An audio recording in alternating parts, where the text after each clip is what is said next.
Sorry about that. Okay, all right, so what I've done is I've copied and pasted that. Oh, great. All right, so control. Okay, there we go. And now we know that it needs to be in 12 times New Roman because that's MLA style, guys. That's nothing that we're just being picky. That's just how it's done. We just need to make sure everything is like it's supposed to be. So I am painstakingly going to find the black. There we go.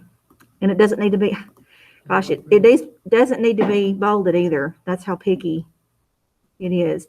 All right, so see, guys, there we have it. Now, oh, yes, the only reason. Okay, so here we go. Okay, this is the proper citation. 12 times New Roman. This is the author. This is the title in quotation marks. Period goes inside the quotation. This is the publisher. This is also the web page, excuse me, and the publisher. This was the date it was published, and then web, and the date it was accessed. Now, notice MLA, and every year they change it just for, I don't know, for fun. I don't know what, but sometimes they want you to put the link. Some years they don't. So this, if we're to believe this, there's no link here. I would not mark that because I know sometimes we don't have the latest version of MLA, although Al Purdue always has that. This looks great. So this is how we'd cite the source. So my people who haven't done this, which is Haley, which is Linda, which is Jake. Who else hasn't done this yet? Y'all know what you need to do now, right? Virtual people, if you haven't done this, this is worth 25 points. Okay, so please go back and do your assigned word. All right, now I'm just going to keep going down here till I find someone else who's ready. Kate is ready. Kate Carter, we're going to look yours. We're going to get yours.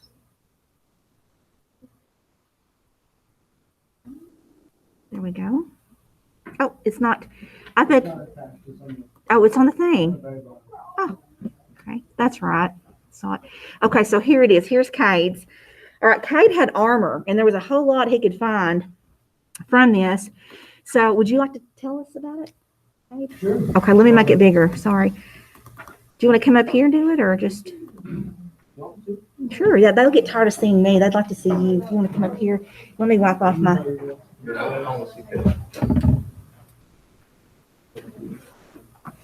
Oh, now I've got it off. I'm trying to get it clean for you. Yeah, there you go. So scale armor, it was dated way before chainmail was even thought of. The earliest times that I can remember, from when I did research about it a long time ago,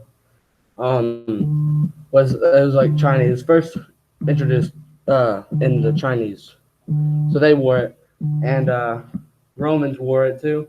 So it really looks like fish scales. I'm sorry, that's my file of all people. It's probably a telemarketer. It's kind of bothering me. Sorry. Now you know how I feel. It's just things like that that make mine. Oh, I've got it 25 times a day with 25 kids. Try teaching with kids. I know, sorry, that never happens, but okay. Keep going. Keep going. Oh, it's a telemarketer. Yeah, so it dates way before chainmail, and it does relatively the same thing as chainmail, but scale armor is only chest and torso. So that's how chain mail armor is a lot better. So, and they are both really heavy. I mean, if you wear metal armor, it's going to be really heavy. The chainmail armor, it dated before plate armor.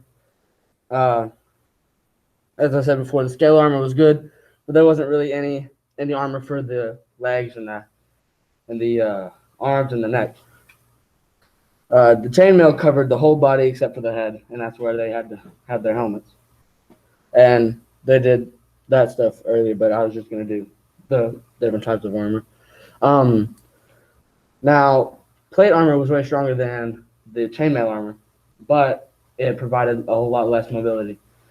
It's almost counterintuitive because if you can't really hit the guy and you just keep getting hit, it's eventually going to wear out.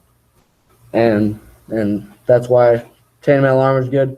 It's flexible. It doesn't provide as much protection as the plate armor, but it does allow you to move. So. In Beowulf, that's what he talked about, his chainmail, keeping the sword from going in, but they switched to plate because it's stronger. It's just stronger, okay. It's just stronger, and there's not as many chinks. Okay. Perfect. Thank you so much. Thank you. I can imagine it would be, like you said, you can't move as well in it. Very good. Okay, so Kate, did you use the source that was it? Yeah, that's one. we're gonna- Okay, so I'll need to go back. I'm going to cite this for you. You're welcome. Guys, I'll do this later. I'm not going to cite this right now because I don't want to take class time to put it up there. Okay, let's go back. So we are finding our other people who need to share. And I believe we're moving on down. You said, okay, Kaylee, are you about ready to share? Yes, John is just on the class. Perfect. Kaylee Klein. Go. All right. Would you like to come up here and do that, or do you want to sit? Not necessarily. Got it. Will you want to do it from your seat? Oh, like, no, I'd rather. Sure. Okay, guys. So this is the code of chivalry that Kaylee had, and it was the code for knights. It was an honor code, and the knights took an oath of chivalry that included protecting the weak and defenseless, obeying authority, always speak the truth. They were to be brave, courteous, and honorable to women. All right. The code played a big role in society and the people's lives. The code of chivalry was understood by all. Okay, and there she cited that. Looks very good. All right, so again, guys, this specific code we're going to look at, and we're going to see how Sir Gawain either falls short or does he uphold all these things as we read Sir Gawain the Green Knight. Very good, Kaylee. All right, Chris is not here today, but he has posted his, and his is perfectly cited. So let's go ahead and look at his. His is a knight. The knights under Christian influence serve their people and kingdoms no matter the circumstance. They protect the weak and the poor with loyalty towards all the king's people. They'll take on any foe and or obstacle that opposes a threat to the kingdom with no hesitation. But before the bright and shiny godlike figures were dubbed heroic, they were mainly known as cavalry warriors, learning to bear arms at the young age of around 7. Around 12, they joined the household of their fathers, suzerain, and learn more not just about the ways of the military, but also the ways of the world. They then grow to fight for war and either rise in victory or fall in defeat. Over time, the wars turned into crusades for the Holy Land and later became hospitallers of St. John of Jerusalem. Knights became defensive and loyal, and the behavior had traveled through generations to protect their people. Okay, now, Linda, you have the Knights Templar. Yours is going to go into a little bit more detail and more specific about those specific knights. Okay, they did even more. Okay, very good. All right, Chris did well. Okay, Zach has Sir Bartolac, and otherwise known as the Green Knight because of his green skin and clothing, is a character in Sir Gawain the Green Knight. He first appears in Arthur's court holding a battle holly in one hand and a battle axe in the other. He issues a challenge. One man can strike him, but the challenger must let him strike him once next. Arthur initially, and he's going to go ahead and tell us the story of Sir Gawain that we're about to read. He initially accepts the challenge, but Sir Gawain takes his place and uses the axe to decapitate the Green Knight. He then reattaches his head and tells the knight to meet him at the Green Chapel at the stipulated time. He appears next to Sir Bartolac and sends his wife to seduce Sir Gawain. They also arrange that each time Sir Gawain and Sir Bartolac both gain, they shall exchange the winning for each other's gain. On New Year's Day, Sir Gawain goes to the Green Chapel and awaits the Green Knight. The knight misses the first 2 blows and barely hits him on the third. He then reveals that he is actually Sir Bartolac, and he had been doing the double identity to test Gawain and Arthur. There's quite a bit more to it than that, but that's in a nutshell. That's Sir Gawain the Green Knight. All right, Liz isn't with us. Connor's not here. Ashley's not ready for myth yet, but you will. Oh, awesome for myth. Ashley. Fantastic. Ashley, you want to come up here and share? Do you want to share from your seat? No, thank you. Okay, I'll do it. All right, so I just want to do really fast. This looks great. I'm just going to indent this second line because I don't know if we've talked about in Works Cited, you have to have that hanging margin. And it's because when you cite these in alphabetical order on your Works Cited, you can see it a lot easier. That looks very good. All right, myth is like an old wives' tale. It's a story from a certain culture. Some are true, but some are not. They mainly are experiences from people. It's just a reflection of history, afterlife, and many other things. Very excellent. I know that you read myth, you took it in, and now you're going to be able to tell someone what is a myth. It does reflect their culture. Very good. It was kind of an explanation for things. Every culture has a myth to explain, like, for example, flooding or the sun coming up or anything like that. This is before, of course, Christian times, and they would have a story for that, and that would be called a myth. Very good. All right. Let's see. Caleb, you have Lancelot, but you're not ready yet, are you? Kind of like put it in our right. The format. Okay, well, we'll come back. I can come back to you. Sir Lancelot and Destiny. Is Destiny ready for Legend? I know Jake's not ready because he hasn't been here. Jax, are you ready for Holy Wars? Okay. Let's look at Hayden has Children's Crusade, and it's also, let me brag here, perfectly cited. All right. So Hayden, do you want to share, or would you like for me to share for you?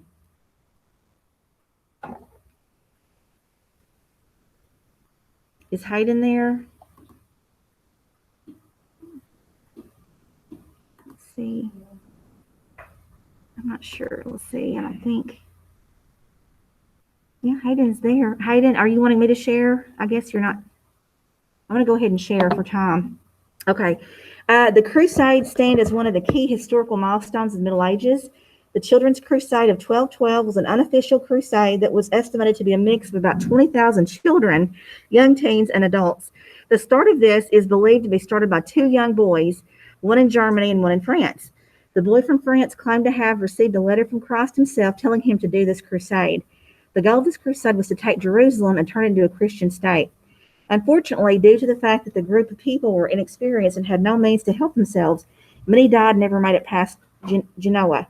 The movement was significant because it was made up of people that were not usually a part of crusades.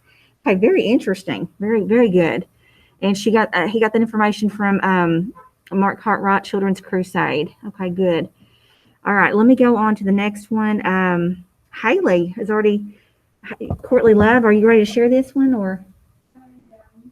Okay, well, and I know that we haven't cited it yet to MLA, but we can go ahead and look at Courtly Love. So courtly love is a highly conventionalized medieval tradition of love between a knight and a married noblewoman, first developed by the troubadours of southern France and extensively employed in European literature of the time. The love of the knight for his lady was regarded as an ennobling passion, and the relationship was typically unconsummated, which means he could not touch her. That's it. We're going to learn. We got a couple more videos of Dr. Masala before we read the Canterbury Tales, and he's going to reiterate that and tell you that how the lady was mirrored after the Virgin Mother, and that no one was supposed to, he was not supposed to touch the lady, or that would destroy the whole concept of and how their system was set up. So that's exactly right. I'll also come back to yours. We'll need to cite this later, Haley. I'm not going to take time to do it right now. Britannica probably cites it for you anyway. All right, Kylie Simpson for Avalon. Not ready yet. Okay, we are out of time. Unless someone else has something to share, we are finished. All right.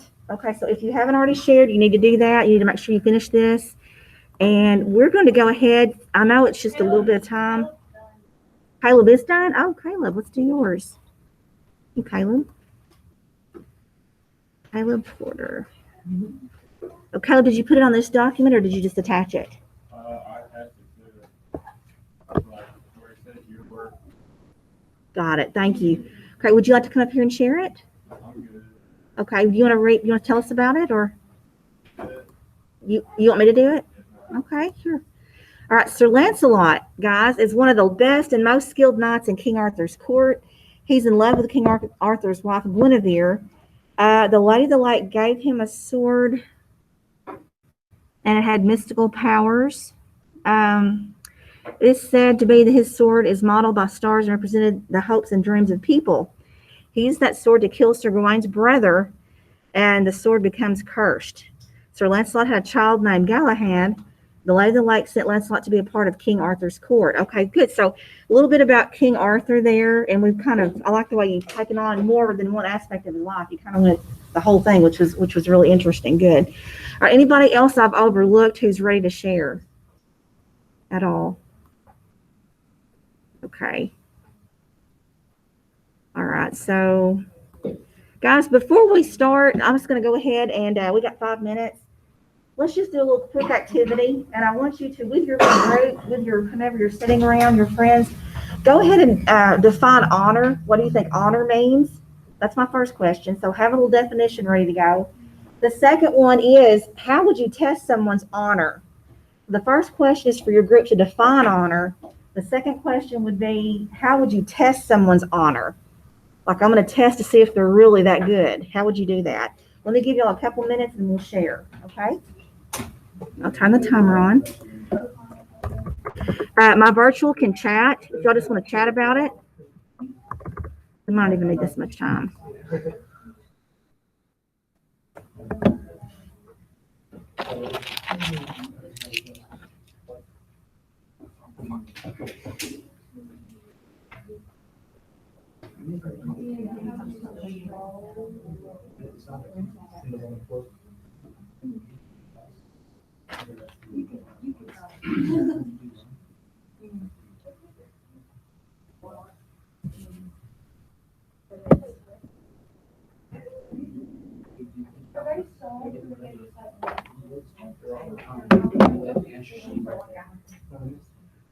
You are defining. Chuck,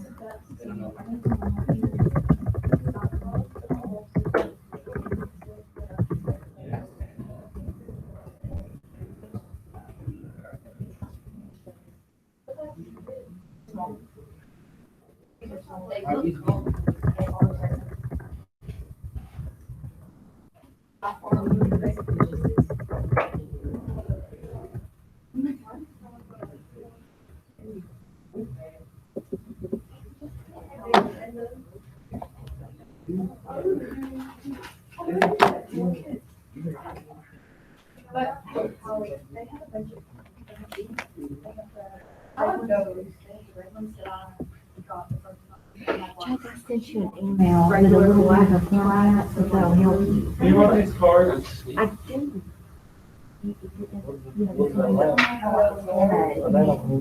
It's I'll come get your card, if you have your card, I would love to post them.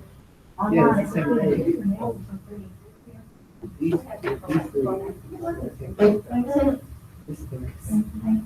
That is so good to have more people in common, which is virtually right now, but how this you guys not here. It's just not the same, you know? Do you though? Do you really miss me? There is. What was my word? I never even got my word. Your word? I never even got my word. You didn't get your word is, it's based on the number you are. You are forever, you're number 5. You'll always be the 5th word. Okay, guys, how do we define honor?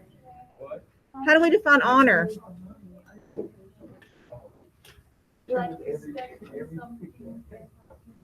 Okay, so honor, guys, we're still having class. Hey, guys, we're still having class. I know we're trying to talk, but listen, respecting, so we're someone who respects other people or with authority. Okay, what else? They have integrity. They have integrity, which means they don't go back on their word. They make an oath, they promise something, they're going to do it. Loyalty, respect. Okay, great. Then how would you test someone's honor? Well, like in the story, like he said to stay by them. Like he told his men to like stay by them, but they ran off. Yes, you're talking about Beowulf. Yeah, Sure. They was like they didn't honor him. They did not, did they? No, not really. That's right. That was Wiglock. Wiglock really chewed them out too because they ran away. Very good. Okay, I think that's excellent. So again, guys, so how would you test someone's honor? Like someone says, "Oh, they're such a good person. Really, they're the most honorable person I know." And says, "Let's just see how honorable they are." How would you test somebody? You would go to somebody's best friend, talk crap about them, and see where they're gonna go and tell that person. Oh, so you set them up, kind of. Yes, that's the only way you're ever gonna know. Okay. So you give them a test like that. Okay, Or you can have a girl text your boyfriend on like Instagram and see if he's gonna cheat on you. Okay, don't talk with such authority like you've done this before. Don't tease it. I don't know, but that's exactly right. So test. So guys, Wednesday we're going to see how Sir Gawain is tested. Okay, after we do 5 vocab words, and I will call it a day. Then I'm going to stop recording, guys, and we'll continue on.